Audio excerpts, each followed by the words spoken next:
Good morning, sir.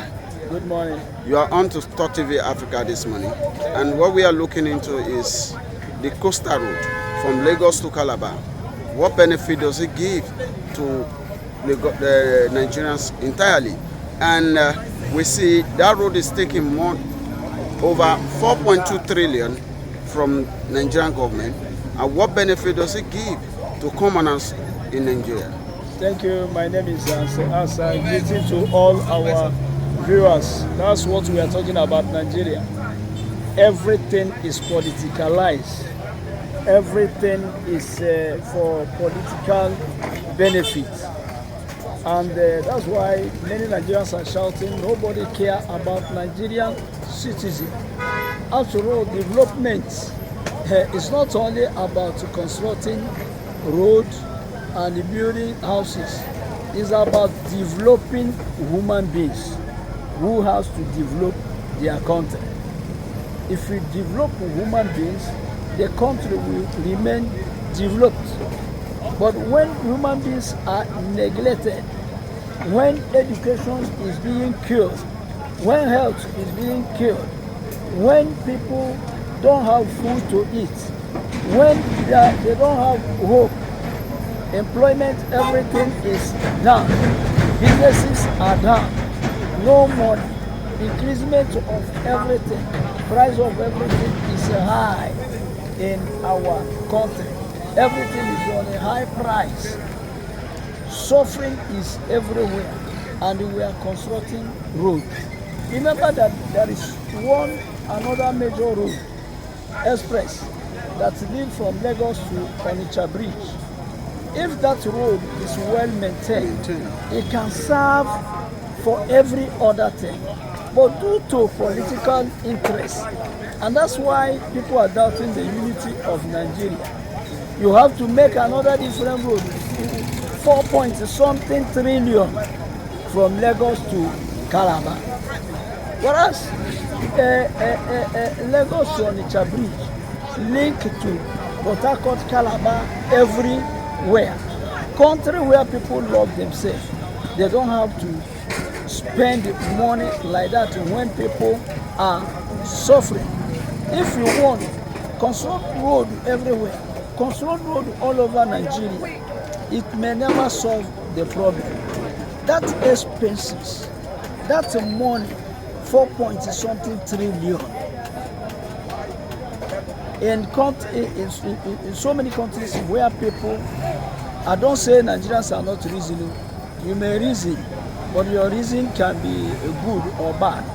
So where people reason to start such a project in this condition,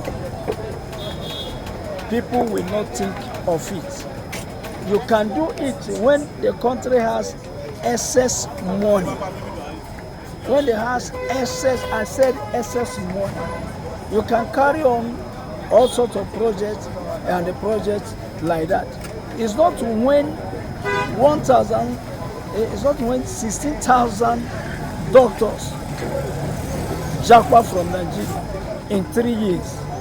It's not when we have all over Nigeria, we have only 6,000 doctors. People are suffering, people are dying. When you have health issue, you don't have hope.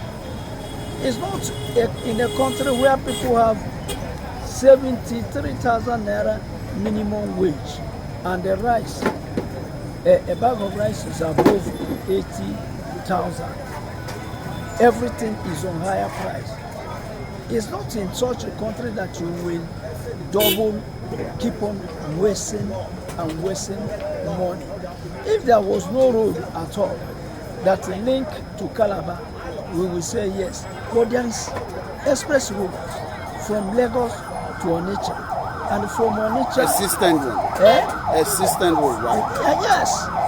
So that road, you have only to maintain it with just little amount of money, and then the rest of trillions you can inject it to the problems of Nigeria.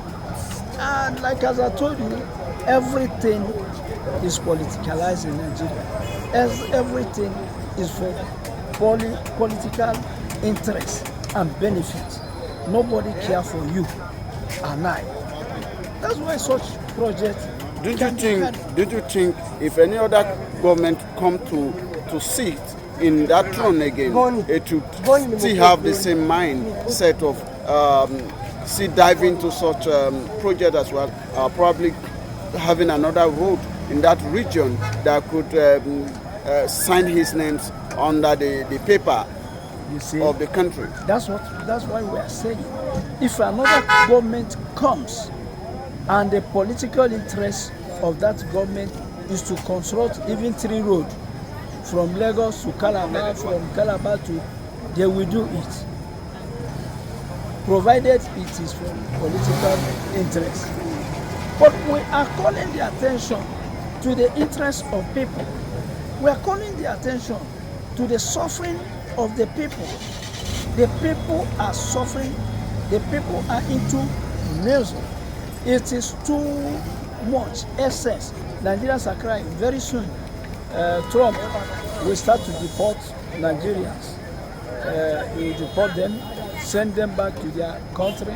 We had about 3,000 Nigerians, and it is only the beginning.